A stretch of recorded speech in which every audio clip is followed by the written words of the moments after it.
شخصیت سے، اس کے کردار سے سیکھ سکیں، جان سکیں۔ گفتگو کا آغاز آج ہم ریورنڈ روبن قمر صاحب سے کریں گے۔ جی پاسٹر صاحب، آپ ہماری رہنمائی فرمائیں۔ یہاں پر پلاطوس کے پاس جب اس مقدمے کو لے جایا جاتا ہے اور خداوند یسوع مسیح کو ان کے حوالے کیا جاتا ہے، تو پلاطوس سوال کرتا ہے کہ تم اس آدمی پر کیا الزام لگاتے ہو؟ پھر انہوں نے کہا کہ اگر یہ بدکار نہ ہوتا تو ہم اسے تیرے حوالے نہ کرتے۔ کن بنیادوں پر انہوں نے یہ الزام لگایا ہے کہ خداوند یسوع مسیح بدکار ہیں؟ بہت شکریہ پاسٹر منور صاحب، میں خدا کا شکر کرتا ہوں کہ آج پھر مجھے آپ کے ساتھ یہاں پر بیٹھنے کا موقع ملا تاکہ خدا کے کلام کو دیکھنے والوں کے ساتھ بانٹ سکوں۔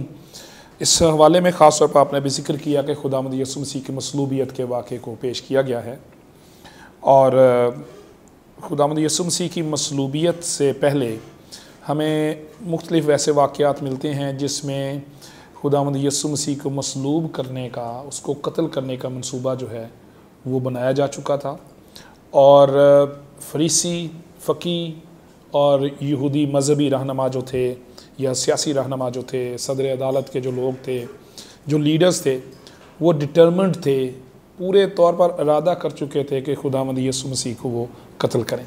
چند واقعات بھی، حوالہ جات بھی دیکھنے والوں کے سامنے رکھنا چاہتا ہوں۔ یوحنا کی انجیل کا 11واں باب، اس میں لازر کو جب یسوع نے زندہ کیا تو کیونکہ لوگ جو مریم کو ملنے کے لیے آ رہے تھے، جو افسوس کے لیے آئے، تعزیت کے لیے آئے، یا جنہوں نے معجزے کو سنا اور پھر آئے، تو انہوں نے اس کی تشہیر کی، لوگوں کو اس کے بارے میں بتایا، لوگوں کو اس معجزے کے بارے میں بتایا۔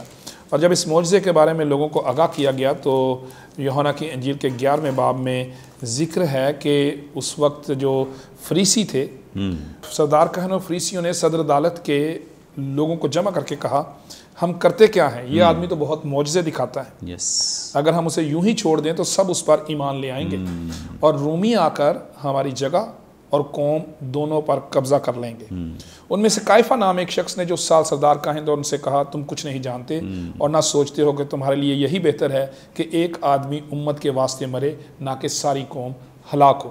اور اس آگے بیان یوحنا رسول نے کیا ہے کہ یہ اس نے اپنی طرف سے نہیں بلکہ نبوت کے طور پر کہا تھا، اور خداوند یسوع مسیح کے بارے میں وہ نبوت پوری ہوئی۔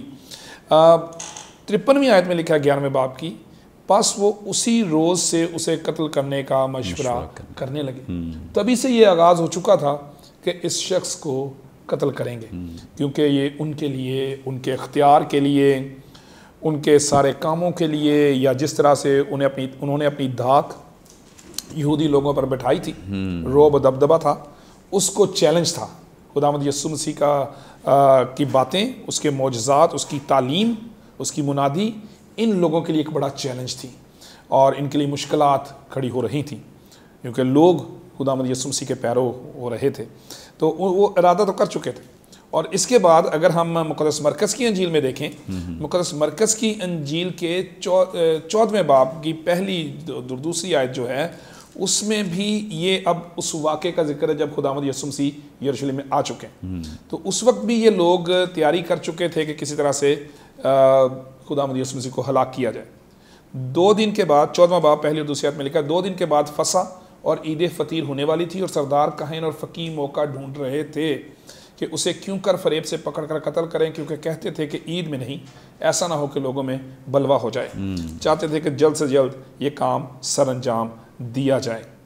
اب جو حالات و واقعات ہیں، ان کی ذہنی طور پر جو تیاری ہے وہ تو یہ ہے کہ قتل کرنا ہے، اس کے لیے اب موقع بھی ڈھونڈنا ہے، اور اب حالات بھی تیار کرنے ہیں، اور بات بھی، الزام بھی خداوند یسوع مسیح پر دھرا جانا ہے۔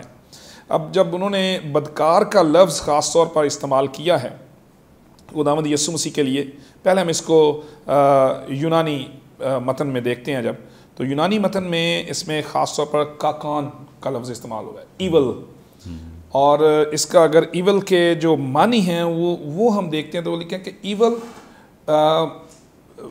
جو ہے وائڈسٹ رینج میں، یعنی شدت کے ساتھ کوئی ایسا کام جو کہ بہت ہی برا ہو، اس کو وہ خداوند یسوع مسیح کے ساتھ جوڑنا چاہ رہے ہیں۔ اور کیونکہ پلاطوس کے سامنے اس کو پیش کیا جا رہا ہے، کیونکہ پلاطوس کے سامنے اس کو اس طرح سے پیش کیا جانا ہے کہ وہ یہ حکم صادر فرمائے کہ اس کو قتل کیا جائے. تو اس لیے الفاظ وہ استعمال کیے جا رہے ہیں جس سے یہ پریشر بڑھے یا یہ موقع بنے کہ پلاطوس کے پاس اور کوئی چارہ نہ ہو کہ وہ خداوند یسوع مسیح کو قتل کا حکم دے. اگر ہم الزامات کو دیکھیں تو الزامات سے بھی پتہ چلتا ہے کہ کس طرح کے الزامات تھے. مقدس لوکا کی معرفت لکھی گئی انجیل اور اس کے 23ویں باب میں الزامات کا ذکر ہے. وہ 3 الزام میں آپ کے سامنے رکھنا چاہتا ہوں. 23واں باب اور دوسری آیت میں پہلی آیت ہے، پھر ان کی ساری جماعت اٹھ کر اسے پلاطوس کے پاس لے گئی اور انہوں نے اس پر الزام لگانا شروع کیا کہ اسے ہم نے اپنی قوم کو بہکاتے، کیسر کو خراج دینے سے منع کرتے اور اپنے آپ کو مسیح بادشاہ کہتے پایا. یہ 3 الزام جو ہیں وہ ہمیں ملتے ہیں جو کہ ان کے لفظ کو، اس کی شدت کو بیان کرنا چاہ رہے ہیں کہ یہ اپنی قوم کو بہکا رہا ہے، اپنی قوم کو کیسر کو خراج دینے سے منع کر رہا ہے، اپنے آپ کو مسیح بادشاہ کہہ رہا ہے. حالانکہ یہ الزامات بھی جھوٹے تھے. مقدس مرکز کی انجیل 12ویں باب میں خداوند یسوع مسیح نے کہا کہ جو کیسر کا ہے وہ کیسر کو دو. حالانکہ وہ بھی اس کو پھنسانے کے لیے سوال کیا گیا تھا تاکہ اس کی باتوں سے پھنسائیں اور آخر کار اس پر الزام لگائیں اور اس کو ایک باغی ڈکلیئر کروایا جائے. لیکن وہ الزام بھی جھوٹے تھے. لیکن اصل میں صدر عدالت میں الزام ان کے مختلف تھے اور یہاں پر مختلف ہیں. صدر عدالت میں جو الزام لگائے گئے ہیں وہ مذہبی نوعیت کے ہیں اور یہاں جو الزام لگائے گئے ہیں وہ سیاسی نوعیت کے ہیں جو پلاطوس کے سامنے الزام ہیں. لیکن ان کا خلاصہ جو ہے وہ اس لفظ میں بیان کر دیا گیا کہ یہ بدکار ہے. یعنی وائڈسٹ رینج میں، یعنی سب سے شدت کے ساتھ بدی جو ہے وہ اس شخص سے نکل رہی ہے. مقصد یہ تھا کہ پلاطوس کو یہ سمجھایا جائے یا اس پر یہ پریشر ڈال دیا جائے کہ یہ شخص ہر طرح سے نقصان دہ ہے اور اس قابل ہے کہ اس کو ہلاک کیا جائے، قتل کیا جائے. اس لیے انہوں نے بدکار کا لفظ استعمال کیا تاکہ ہر الزام اس پر لگا دیا جائے اور پلاطوس مجبور ہو جائے کہ وہ اس کو قتل کرے. یعنی ان کا جو منصوبہ ہے اس کو پایہ تکمیل تک پہنچانے کے لیے اس طرح سے الزام لگایا گیا ہے. تھینک یو سو مچ. بس اب یہاں جو کاکون کا جو یونانی متن میں آپ نے لفظ بولا بھی ہے، کاکون کا ترجمہ عام طور پہ تو ایول ڈوئرز یا مطلب اس طرح سے برائی کرنے والے یا کرپٹ لوگ اس طرح کے، تو کیا یہ ترجمہ مطلب اس کی جگہ کچھ اور بھی لفظ لگایا جا سکتا ہے؟ لیکن جو گریک متن ہے میں اس کے مطابق بتا رہا ہوں وہاں پر تو کاکون کا لفظ استعمال نہیں، میں اردو کی بات کر رہا ہوں. اردو میں اس کے لیے جو میں نے اس کی انگلش کا ترجمہ بتایا کہ یہ اس لفظ کے لیے استعمال ہوا ہے جس میں کوئی شدت کسی چیز کی، بدی کی شدت کو بیان کیا جائے. اس لیے یہی لفظ استعمال ہوا تاکہ وہ شدت جو ہے وہ آگاہ کی جائے کہ خداوند یسوع مسیح یہ شخص جو ہے اس کے کاموں میں برائی کی اتنی شدت ہے کہ یہ قابل ہے کہ یہ قتل کیا جائے. مقصد یہ تھا کہ ہر طرح سے اس کو ثابت کیا جائے کہ یہ قتل کے لائق ہے. اوکے، تھینک یو سو مچ. سو یہاں پہ بڑی زبردست وضاحت جو پاشا صاحب نے کی ہے، بڑا اچھا اس کا بیک گراؤنڈ بھی بتایا ہے، کانٹیکسٹ ہمیں سمجھایا ہے کہ الزام لگانے کے پیچھے وجوہات کیا تھیں. اور یہ والا جو الزام عام طور پہ جب ہم بدکار کا لفظ پڑھتے ہیں یا سنتے ہیں تو کئی دفعہ لوگ یہ سمجھتے ہیں کہ شاید کسی خاتون کی وجہ سے یہ الزام لگایا گیا ہے. لیکن یاد رکھیں کہ جو یونانی متن کا لفظ کاکون ہے یہ عام طور پہ برائی کے لیے استعمال کیا جاتا ہے. جو کرمنل لوگ ہیں ان کے لیے یہ استعمال کیا جاتا تھا کہ یہ جی ہم میں سے یہ بندہ جو ہے یہ کرمنل ہے.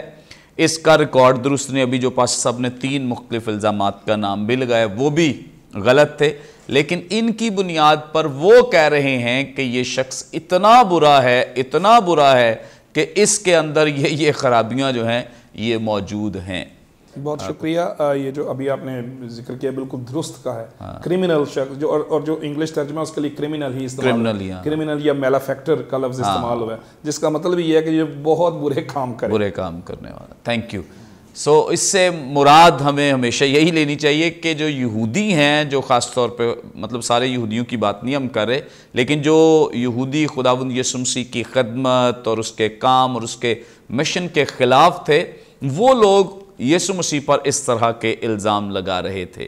آگے بڑھیں گے اور ریورنڈ ایمرک جوزف صاحب سے جانیں گے. جی پاشا صاحب، آپ ہماری رہنمائی فرمائیں. یہاں پر کلام بیان کرتا ہے کہ جب انہوں نے خداوند یسوع مسیح پر اتنا بڑا الزام دھرا ہے کہ یہ بڑا کرمنل شخص ہے، اس کے بعد پلاطس نے ان سے کہا کہ اسے لے جا کر تم ہی اپنی شریعت کے موافق اس کا، وہ کیوں چاہتا ہے کہ خداوند یسوع مسیح کا جو فیصلہ ہے یہ، حالانکہ جتنے انہوں نے الزام لگائے اس کو تو فوری ایکسپٹ کرنا چاہیے تھا، لیکن کیوں وہ چاہتا ہے کہ خداوند یسوع مسیح کا فیصلہ تم اپنی عدالت میں کرو؟ بس سب تو پہلے نمبر پر تو یہ بات ہے کہ یہ موقع عید فصح کا ہے، اس کو ہمیں ذہن میں رکھنا چاہیے۔ اس واقعہ کی بہت بڑی بیک گراؤنڈ اس میں ہے کہ عید فصح ہے، اور عید فصح پہ آفیشرز جو ہیں وہ یروشلم میں آ جاتے تھے، اپنے چھوڑ کے جہاں وہ رہتے تھے کیسے وہ یروشلم میں آ جاتے تھے، اور ان کا پروگرام یہ تھا کہ جب وہ ادھر آیا ہو محل میں تو ہم اس پروگرام کو پکڑیں، یسوع کو پکڑیں اور اس کے پاس لے کے جائیں اور فیصلہ اس سے کروائیں۔ اور علماء کہتے ہیں کہ عیدیں جو فصح کی عید تھی وہ ایک نہیں ہوتی تھی۔ یسوع ایک دن پہلے عید فصح منا چکا ہے اپنے شاگردوں کے ساتھ پہاڑ پر جا کے، اور شاگردوں کو اکٹھا کر لیا، لیکن یہ ابھی تک انہوں نے کھانا نہیں کھایا، اور یہ عدالت کے اندر بھی نہیں گئے جہاں پر یسوع کو پکڑا ہوا ہے، بیڑیاں لگائی ہوئی ہیں، جو پکڑا باندھا ہوا ہے، تو یہ اندر نہیں گئے، یہ باہر کھڑے ہیں، کیونکہ یہ اس کے بعد جا کے عید فصح میں شامل ہونا چاہتے ہیں۔ اور عید فصح پر ایک قربانی ہوتی ہے۔ اس کو یسوع کو پکڑوانے کی جو بیک گراؤنڈ ہے وہ یہ ہے کہ پروگرام یہ ہے کہ یہ عید فصح کو ہی ہو، کیونکہ عید فصح پہ برہ ذبح کیا جاتا ہے، اور یسوع دنیا کا سب سے بڑا برہ ہے، اس لیے یہ جو پروگرام ہے انہوں نے، اور یہ صبح کا وقت ہے، صبح کا یہ وقت ہے، اور یہ جو فیصلہ ہے، یہ جو کیس ہے، یہ دنیا کا تیز ترین کیس ہے، ایک رات میں فیصلہ ہو گیا موت کا۔ اب کیسریا میں سارے آفیشلز آئے ہوئے ہیں، جمع ہوئے ہیں، اور وہ چاہ رہے ہیں کہ اس کو باقاعدہ سنا جائے، اس پر غور کیا جائے کہ کیا معاملہ ہے، لیکن یہ چاہتے ہیں کہ آج ہی اسے پکڑ کر سزائے موت دلوا دی جائے، کیونکہ شروع سے ان کا پلان یہی تھا، فقیوں کا، فریسیوں کا، کاہنوں کا، کیونکہ یہ کہتے تھے ساری دنیا اس کے پیچھے چلی جا رہی ہے، ہمارا کیا بنے گا۔ تو یہ مطلب آج کا دن جو تھا یہ عید فصح کا دن تھا، اور برہ عید فصح والے دن ذبح ہونا، اس کا اسی دن سزا ملنی تھی۔ تو وہ یسوع نے خیال یہ کیا جاتا ہے کہ کاہنوں سے، فریسیوں سے ایک دن پہلے عید فصح منا لی تھی، باقی بعد میں منا رہے ہیں، کیونکہ میں نے پہلے بتایا کہ اس میں اختلاف تھا، اس وقت اس میں اختلاف کیا جاتا تھا کہ عیدیں ایک سے زائد ہوتی تھی، تو اب یہ عید کے موقع پر قلعے میں ہے، اور یہ یسوع کو ادھر لے آئے ہیں تاکہ اسے سزائے موت دلوائی جا سکے، کیونکہ یہ ان کی خواہش یہی تھی کہ اس کا رہنا اس دنیا میں ہمارے لیے اچھا نہیں ہے۔ یہ ایک لفظ میں استعمال کروں گا، یہ ریلیجس اسٹیبلشمنٹ ہے، تو یہ ان کا ریلیجس اسٹیبلشمنٹ کا بڑا یہ ان کو خطرہ تھا۔ یہ تو آج کل بھی ہے۔ میں نے اسی لیے یہ لفظ استعمال کیا کیونکہ کچھ علماء نے یہ لفظ استعمال کیا ہے، میں جب پڑھ رہا تھا بیک گراؤنڈ تو اس میں یہ لفظ استعمال کیا گیا تھا ریلیجس اسٹیبلشمنٹ، اس کے خلاف ہو گئی تھی۔ اب باہر جو کھڑے ہیں وہ کائن ہیں، جب وہ باہر جاتا ہے عدالت کو چھوڑ کر، کیونکہ وہ اندر نہیں آتے، وہ اندر اس لیے نہیں آتے کہ اندر جائیں گے تو ہم ناپاک ہو جائیں گے، کیونکہ وہ عید فصح منا رہے تھے، وہ باہر کھڑے ہیں، تو وہ سارا کچھ چھوڑ کر کیس کو وہ باہر ان سے بات کرنے کے لیے بھی جاتا ہے۔ تو مطلب ان کا خیال یہ تھا کہ چونکہ سارے آفیسرز یہاں ہیں، عدالتیں یہاں لگی ہوئی ہیں، کیونکہ رش بہت ہوتا ہے عید فصح والے دن، بہت لوگ آئے ہوتے تھے یروشلم میں، اور دوسرا یہ ہے کہ انہوں نے صبح سے لوگوں کو اکٹھا کرنا شروع کر دیا اپنے، اور دوسرا ایک اور خیال بھی ہے کہ یہ نہیں چاہتے تھے کہ الزام ہم پر آئے، یہ چاہتے تھے الزام پر رومیوں پر آئے، رومیوں پر اگر ہم پر الزام آ گیا تو لوگ ہمیں ماریں گے، کیونکہ ساری دنیا اس کے پیچھے ہوا چاہتی ہے۔ اس نے کوئی 12-13 ہزار لوگوں کو کھانا بھی کھلایا ہوا تھا، اس نے بڑے بڑے معجزات کیے ہوئے تھے، بڑے بڑے کام اس نے کیے ہوئے تھے، اور یہ چاہتے تھے کہ اگر ہم نے اس کو کچھ کیا تو ہماری اور مخالفت ہو جائے گی۔ تو ہم سب سے بڑا الزام جو انہوں نے لگایا تھا وہ یہ تھا کہ یہ کہتے ہیں کہ رومیوں کو جزیہ نہیں دینا چاہیے، رومیوں کو پیسے نہیں دینے چاہیے، یہ لوگوں کو منع کرتا ہے۔ یہ سب سے بڑا الزام یہ تھا کہ یہ بادشاہ کے خلاف ہے، حکومت کے خلاف ہے، اور سزا وہ چاہتے تھے کہ اسے حکومت اس وجہ سے دے کہ یہ حکومت کی مخالفت کرتا ہے، اس لیے انہوں نے یہ سارا پلان کر کے اس مقدمے کو اس کی عدالت میں رکھا۔ اوکے، تھینک یو سو مچ۔ بڑی خوبصورت بابرکت باتیں جو خدا ان کے خادم نے ہمارے ساتھ شیئر کی ہیں۔ یقیناً یہودی چاہتے ہیں کہ یہ فیصلہ جو ہے یہ پلاطس کرے تاکہ الزام جو ہے وہ پلاطس پہ آ جائے اور ہم پھر دودھ کے دلے بن جائیں اور لوگ کہیں کہ نہیں ہمارا تو کوئی قصور نہیں ہے۔ تو یہ ساری کارروائی تو کی ہے انہوں نے، اور انہوں نے بہت غلط کیا ہے، چونکہ یہودی اندرونی طور پر لوگوں کو بھی ہمیشہ رومیوں کے خلاف ہی رکھتے تھے، اگرچہ وہ رومیوں کے اس وقت زیر تسلط تھے لیکن تھے ان کے خلاف، کیونکہ ان کی اپنی بھی بڑی ایسی تنظیمیں بنی ہوئی تھی، جو خاص طور پہ ایک زیلوتیسی گروہ ہے وہ تو بہت ان کے خلاف تھا اور اپنی جو آزادی ہے اس کی جنگ لڑ رہے تھے۔ سو اس اعتبار سے یہودیوں کے اندر ہمیشہ ان کے لیے نفرت رہی ہے رومیوں کے لیے، لیکن اب وہ چاہتے ہیں کہ خداوند یسوع مسیح کو بھی ختم کیا جائے اور جو الزام ہے وہ بھی ہم پر نہ آئے یا ہم اس سے بری و ذمہ ہو جائیں۔ اور اس کے ساتھ ساتھ جو پلاطس ہے، جب ہم اس کے کردار پہ آگے چل کے اور غور کریں گے سیکھیں گے تو وہ بھی کچھ چونکہ قائل نہیں ہے اس بات کے لیے،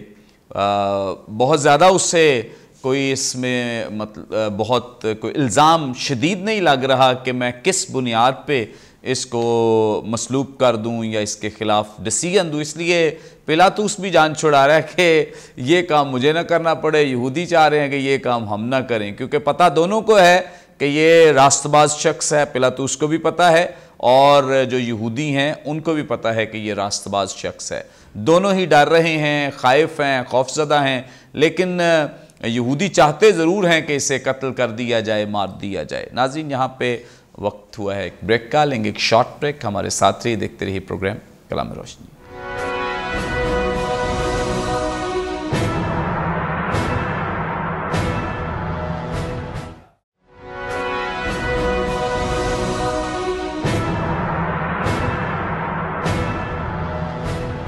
ویلکم بیک ناظرین، آپ دیکھ رہے ہیں پروگرام کلام روشنی۔ بریک پر جانے سے پہلے بڑی خوبصورت بابرکت باتیں جو خدا ہمارے ساتھ شیئر کر رہے تھے، آگے بڑھیں گے۔ گفتگو کا آغاز ایک دفعہ پھر ریورنڈ روبن قمر صاحب سے کریں گے۔ جی پاسٹر صاحب، آپ ہماری رہنمائی فرمائیں، یہاں پر خدا کا کلام ہماری رہنمائی کرتا ہے، یہودیوں نے اس سے کہا ہمیں روا نہیں کہ کسی کو جان سے ماریں۔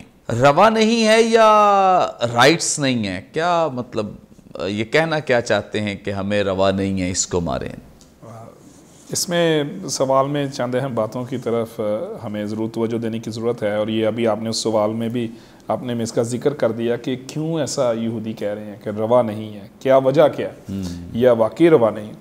پرانے عہد نامے میں اگر شریعت کو دیکھیں تو وہاں پر بہت سے ایسے الزامات ہیں، بہت سے ایسے قوانین ہیں جن پر قتل کی سزا کا کیپٹل پنشمنٹ جو ہے اس کا حکم موجود ہے اور اجازت موجود ہے۔ چند ایک دیکھنے والوں کے سامنے بھی رکھنا چاہتا ہوں جو شریعت میں موجود ہیں۔ والدین کو مارنا، اغوا، والدین پر لعنت کرنا، اس کے علاوہ جادوگری پر، خدا کے برابر کسی اور کی عبادت کرنا، سبت کو توڑنا، بچوں کی قربانی کرنا، زناکاری، غیر طبعی جنسی تعلقات، قتل کرنا، یا ایسے تعلقات یا رشتہ داری جس میں جنسی تعلق پاک نہیں ہے یا خدا کی طرف سے حکم نہیں ہے، اگر وہ جنسی تعلق قائم کر لینا اس پر بھی قتل کا حکم ہے۔ یعنی شریعت میں بہت سی ایسی باتیں تھیں جن پر قتل کی سزا دینا روا تھا۔ اور پھر اس کے ساتھ ساتھ ایک اور بڑا اہم بات ہے کہ کس طرح سے جو اس سوال کے حوالے سے میں بعد میں اس پر بات بھی کروں گا کہ کن کن طریقوں سے شریعت میں سزا کا حکم ہے، اور خداوند یسوع مسیح کی جو مصلوبیت ہے وہ کس طرح سے اس سے مختلف ہے، جس طرف یہ اشارہ ہے۔ 4 طریقوں کے ساتھ شریعت میں اور یہودی لوگ جو تھے وہ پریکٹس کرتے تھے مارنے کی۔ سٹوننگ یعنی سنگسار کرنا، یا اس کے علاوہ جلا دینا، یا پھر گردن جو ہے سر جو ہے وہ تن سے جدا کرنا، یا پھر گلا دبا کر مار دینا۔ یہ 4 طریقوں سے یہودی لوگ جو ہے وہ جو سزا ہے، جو کیپٹل پنشمنٹ ہے، قتل کی سزا جو ہے وہ دے سکتے تھے۔ لیکن جو یہاں پر جو ان کا مطالبہ ہے وہ مختلف ہے۔ مطالبہ مصلوبیت ہے، اور مصلوبیت جو ہے وہ یہودی لوگ جو تھے وہ نہیں کرتے تھے۔ وہ رومی جو سزا ہے مصلوبیت، رومی جو سب سے سخت سزا تھی وہ مصلوبیت تھی، وہ صلیب پر لٹکا کر سزا دیتے تھے۔ اور یہودی شریعت میں جو سزائیں ہیں وہ تو بہت سے باتوں میں دے سکتے تھے، لیکن جو طریقہ کار ہیں وہ اور ہیں۔ اور یہودی لوگ یہ چاہ رہے تھے، جو الزام لگانے والے تھے سردار کاہن فقی، ان کا مقصد یہ تھا کہ اس کو رومی سزا دلوائی جائے، رومی لوگ ہی قصوروار ٹھہریں۔ جیسے ابھی ہم ذکر بھی کر رہے تھے، آپ بھی بتا رہے تھے کہ اپنے اوپر الزام نہیں لینا چاہتے تھے کہ رومی لوگ جو ہیں وہی رومی سزا ہو، رومی حاکم جو ہے وہ دے اور وہی قصوروار ٹھہرے۔ اور آپ نے ابھی ذکر بھی کیا کہ کیونکہ یہ خلاف تو ان کے بھی تھے، تو ایک اور موقع تھا ان کے خلاف لوگوں کو ابھارنے کا اور بھڑکانے کا کہ دیکھیں انہوں نے آپ کے لیڈر کے ساتھ کیا کیا، جس کو آپ پسند کرتے تھے انہوں نے اس کے ساتھ کیا کیا۔ ان کو بھی پھنسانا چاہتے تھے، ایک تیر سے 2 شکار کر رہے تھے، اور اپنے اوپر بھی الزام نہیں لینا چاہتے تھے۔ اور اس سبب سے جب وہ کہتے ہیں کہ ہمیں روا ہی نہیں ہے کہ ہم اس کو سزا دیں، تو اپنے آپ کو اس سزا میں سے نکالنے کے باوجود اپنے منصوبے کو عملی جامہ پہنانے کے لیے وہ یہ سمجھتے تھے کہ یہ بڑا ضروری ہے۔ حالانکہ جو الزام لگایا گیا اس میں ایک بلیسفیمی کا بھی تھا، خدا کا ستودہ ہے، مسیح ہے تو ہمیں بتا دے۔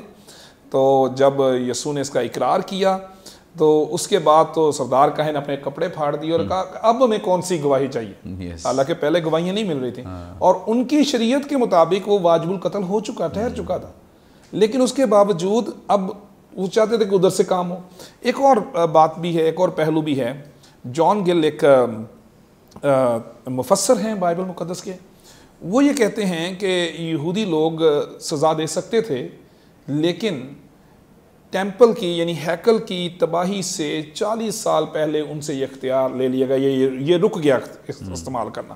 اس کے بارے میں کوئی قابل قدر شواہد موجود نہیں ہیں، لیکن انہوں نے اس کو لکھا ضرور ہے، لیکن انہوں نے کہا کہ قابل قدر شواہد اس لیے موجود نہیں ہے کیونکہ اس کے بعد بھی یہ عمل میں آتا رہا ہے۔ اور نئے عہد نامے میں بھی اسٹیفنس کا، مقدس اسٹیفنس کا جو شہید کیا گیا ہے، سنگسار کیا گیا، اس کو بلاسفیمی پہ انہوں نے شہید کر دیا اور الزام لگا دیا۔ اور جب اس نے ان کو الزام دیا کہ تم لوگوں نے قتل کیا خداوند یسوع مسیح کو، تم لوگوں نے اس کو غیر قوموں کے حوالے کیا تاکہ وہ قتل کیا جائے، تو وہ غصے میں آئے اور انہوں نے اس کو شہید کر دیا۔ اس کے علاوہ کچھ اور حوالہ جات بھی جان گل صاحب جو ہیں وہ دیتے ہیں، وہ کہتے ہیں کہ اس دوران بھی اگرچہ یہ بات تھی کہ ان سے یہ اختیار لے لیا گیا، لیکن اس کے بعد اس دوران بھی یہ لوگ ایسے کیپٹل سینٹنسز یعنی ایسی سزائیں جس میں زنا کاری ہے وہاں پر، یا کچھ ایسی سزائیں جس میں بغاوت ہے، وہاں پر یہ لوگ حرکت میں آتے تھے اور لوگوں کو سزا دے بھی دیتے تھے۔ لیکن اس معاملے میں دونوں پہلو اہم ہیں کہ ایک تو یہ ہے کہ سیاسی طور پر کیونکہ رومی حکومت ہے اور رومی حکومت نے قتل کی سزا کا اختیار جو ہے وہ ان سے لے لیا ہے، لیکن دوسرا پہلو یہ بھی ہے کہ یہ بڑی ہوشیاری سے سارا کام کر رہے تھے کہ کسی بھی طرح خود اس الزام میں نہ آئیں تاکہ مستقبل میں ان کو یہ الزام نہ دیں لوگ، اور لوگ ان کے خلاف بغاوت نہ کریں، اگر بغاوت ہو بھی تو وہ رومی حکومت کے خلاف ہو۔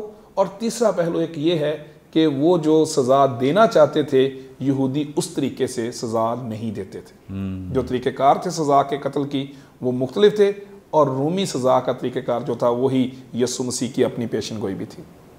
پریز گاڈ. تھینک. اور جی پادری صاحب ایک اور بھی ریزن ہے کہ وہ ان کے مذہبی معاملات میں مداخلت نہیں کرنا چاہتا تھا. ہاں پہلے تو کہتا تھا یہ آپ کا مذہبی معاملہ ہے, اس کو آپ حل کریں. اگر اس کا رومی حکومت کے ساتھ یا ہمارے خلاف کوئی کام ہے تو ہم اسے دیکھ لیں گے, لیکن چونکہ یہ آپ کا مذہبی معاملہ ہے اسے آپ دیکھیں, اور وہ نہیں دیکھنا چاہتے تھے. ہاں لیکن جب انہوں نے دیکھا کہ یہ تو مطلب پلاطس نہیں لے رہا اپنی کسٹڈی میں کیس, تو انہوں نے الزام چینج کر دیا. ہاں جی, کو سیاسی بنا دیا. مطلب ایسے نہیں تو ایسے ہی صحیح. تو پاسٹر صاحب بڑی زبردست آپ نے خوبصورت باتیں کی ہیں, خاص طور پہ یہ جو ان کے پاس اب کیپٹل پنشمنٹ کا رائٹ نہیں ہے. اور اس کے علاوہ جب مطلب آپ بیان کر رہے تھے کہ اس نے کپڑے پھاڑ دیے سردار کاہن نے, تو یہ بھی تو ایک مطلب اس نے بھی تو گستاخی کی ہے خدا کے کلام کی بھی, اور مطلب جو یہاں پہ مسیح کو پیش کرنا یا مسیح کے ساتھ یہ زیادتی کرنا. تو میں سمجھتا ہوں کہ یہ جو کچھ یہاں یہ چل رہا ہے, جیسے پاسٹر صاحب نے ہماری رہنمائی فرمائی ہے کہ یہ سب کچھ ان کی پیچھے کو اپنی پلاننگ ہے جو وہ کرنا چاہتے ہیں. اس میں ایک اور اگر ہم اضافہ کریں بات کا کہ دیکھیں سزائیں تو بہت ساری تھیں, لیکن ایکچولی تو مسیح کا پلان مصلوبیت تھا, یہ تو مسیح کا اپنا پلان تھا. تو کیا ہم سمجھ سکتے ہیں کہ یہ اس وقت مسیح کے ہی پلان کے تحت ہو رہا ہے سب کچھ؟ خداوند یسوع مسیح نے یقیناً اپنے صلیب پر چڑھائے جانے کی, اور آئندہ اگلے سوال میں اس پر ذکر بھی آئے گا, کہ خود پیشین گوئی بھی کی ہے. ہاں میں یہ سمجھتا ہوں کہ آخر کار جو خدا کے منصوبے ہیں وہی قائم رہتے ہیں اور پورے ہوتے ہیں. خداوند کے جو ارادے ہیں, اور خدا کا کلام بھی اسی کو بیان کرتا ہے. لیکن اس کے باوجود جو سب کچھ ہو رہا ہے اور جو لوگ استعمال ہو رہے ہیں, خداوند یسوع مسیح نے یہودا کے بارے میں یہی کہا, اس پر افسوس جو اس سارے کام میں ملوث ہے یا جس کی وجہ سے یہ سب کچھ ہو رہا ہے. تو میں یہ سمجھتا ہوں کہ یہ آپ کی بات درست ہے کہ یقیناً یہ خدا کے اختیار اور اس کے منصوبے کے مطابق ہو رہا ہے, لیکن ہم بات کریں اس کی انٹینشنز پر, وہاں پہ لوگوں کی انٹینشنز پر, کہ وہاں پہ لوگوں کی انٹینشنز کیا تھی, یا کیوں یہ کہہ رہے تھے کہ روا نہیں ہے. تو روا نہ ہونے کے اسباب جو ہیں وہ بھی میں نے بیان کیے ہیں. پریز گاڈ. تھینک یو سو مچ. بڑی خوبصورت بابرکت باتیں جو بھی ہم نے سیکھی, ایک بڑی لمبی ڈیٹیل بھی ہم نے جانی ہے کہ کس کس وجہ سے یہ کیپٹل پنشمنٹ یا سزائے موت دی جا سکتی تھی, اور پھر طریقہ کار کا بھی ابھی پاسٹر صاحب نے بتایا ہے کہ کس کس طریقے سے یہ سزا دیتے تھے. لیکن چونکہ رومی تسلط میں رہنے کی وجہ سے اب سنہیڈرن کے پاس یا صدر عدالت کے پاس یہ اتھارٹی اختیار نہیں تھا کہ وہ کسی کے لیے کیپٹل پنشمنٹ جو ہے اس کو ڈکلیئر کر سکیں. اس لیے وہ چاہتے تھے کہ یہ ڈکلیریشن جو ہے یہ رومی گورنمنٹ سے پاس ہو یا پلاطس اس کو پاس کرے تو بات آگے بڑھیں گے اور ریورنڈ ایمرک جوزف صاحب سے جانیں گے. سر آپ ہماری رہنمائی فرمائیں. یہاں 32ویں آیت میں لکھا ہے, یہ اس لیے ہوا کہ یسوع کی وہ بات پوری ہو جو اس نے اپنی موت کے طریق کی طرف اشارہ کر کے کہی تھی. کیا مطلب اس آیت کا؟ 4 پیشگوئیاں اس سے پہلے یسوع کر چکے ہیں. میں پڑھتا ہوں مقدس متی کے 20ویں باب میں یسوع نے کہا اس کی 19ویں آیت میں, اور اسے غیر قوموں کے حوالے کریں گے تاکہ وہ اسے ٹھٹھوں میں اڑائیں اور کوڑے ماریں اور مصلوب کریں, اور وہ تیسرے دن زندہ کیا جائے.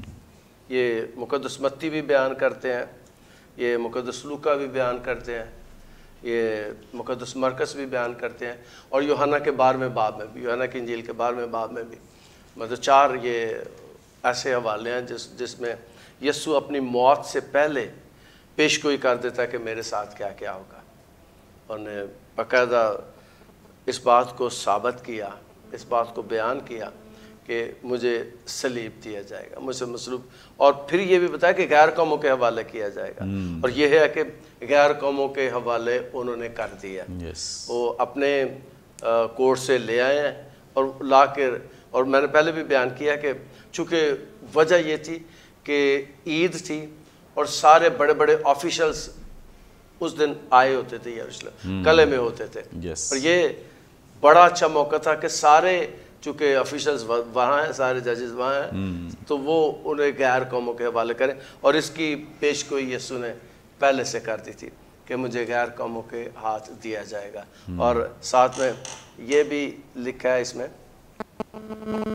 تاکہ وہ ٹھٹھوں میں اڑائیں اور کوڑے ماریں اور مصلوب کریں اور تیسرے دن زندہ کیا جائے۔ تو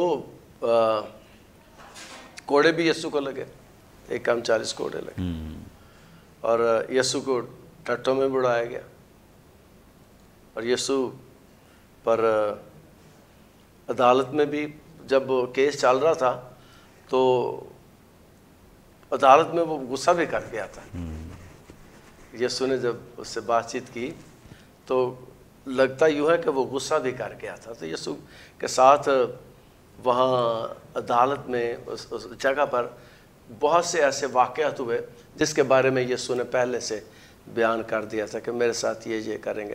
پھر اس میں میں حوالے بھی بتا دیتا ہوں، مرکز 10 باب 33ویں آیت، لوکا 18 باب 32-33ویں آیت، اور پھر یوحنا 12واں باب 32-33ویں آیت، یہ سارے 4 جو پیش گوئیاں ہیں یسوع نے اپنی موت سے بہت پہلے یہ سارا کچھ بتا دیا تھا۔ اس کا مطلب ہے یسوع کو ساری اپنی پلاننگ کا پتہ تھا جو پہلے ہو چکی تھی، یسوع جانتا تھا اسے۔ پریز گاڈ، تھینک یو سو مچ۔ اور خداوند یسوع مسیح نے بہت دفعہ اپنے باپ کا حوالہ دیا ہے کہ مجھے باپ نے اس مقصد کے تحت بھیجا ہے، اور اس مشن کے لیے خداوند یسوع مسیح زمین پر آئے تھے، کیونکہ مصلوبیت ہی ایک ایسا طریقہ تھا جس کے تحت خداوند یسوع مسیح نے اپنی جان دینی تھی، اور وہی ہوا ہے۔ خداوند یسوع مسیح نے مصلوب ہو کر اپنی جان کا کفارہ دے کر بنی نوع انسان کو رہائی دی ہے، نجات دی ہے، اور اس کے ساتھ ساتھ بنی نوع انسان کا میل ملاپ جو ہے وہ خدا باپ کے ساتھ کرایا ہے۔ ریکنسائلیشن کا زبردست ایسپیکٹ جو خداوند یسوع مسیح کی مصلوبیت میں پنہاں ہے، جس کے وسیلے سے ہم پھر سے اس باغ عدن کے ماحول میں واپس آ چکے ہیں، ہم پھر سے اس جلال، اس ابدیت کے وارث ہو چکے ہیں۔ تو اس کام کو سر انجام دینے کے لیے خداوند یسوع مسیح کو خاص مشن دے کر روئے زمین پر بھیجا گیا، جس کو انہوں نے پائے تکمیل تک پہنچایا۔ Thank you so much pastor صاحب، بہت شکریہ۔ تھینک یو سو مچ سر۔ آج یقیناً آپ نے کلام مقدس کے حصے سے بہت برکت پائی ہے۔ ابھی بھی آپ کا کوئی سوال ہو، اسکرین پر دیے گئے نمبرز ڈائل کریں، اپنا سوال ہم تک پہنچا سکتے ہیں۔ کوئی دعائیہ درخواست تو دے سکتے ہیں، ٹیسٹیمونی وہ شیئر کر سکتے ہیں۔ ہمارے تمام پروگرامز آپ یوٹیوب پہ واچ کر سکتے ہیں۔ واچ کرنے کے لیے برکت ٹی وی آفیشیل کے نام سے ہمارا چینل ہے، ضرور سے سبسکرائب کریں، دوسروں کے ساتھ شیئر کریں، تاکہ زیادہ سے زیادہ لوگ خدا کے کلام کی سچائیوں کو جان سکیں، سیکھ سکیں۔ آئندہ ایک نئے پروگرام کے ساتھ دوبارہ آپ کی خدمت میں حاضر ہوں گے، تب تک کے لیے اجازت دیجیے۔ دیکھتے رہیے برکت T V. God bless you all.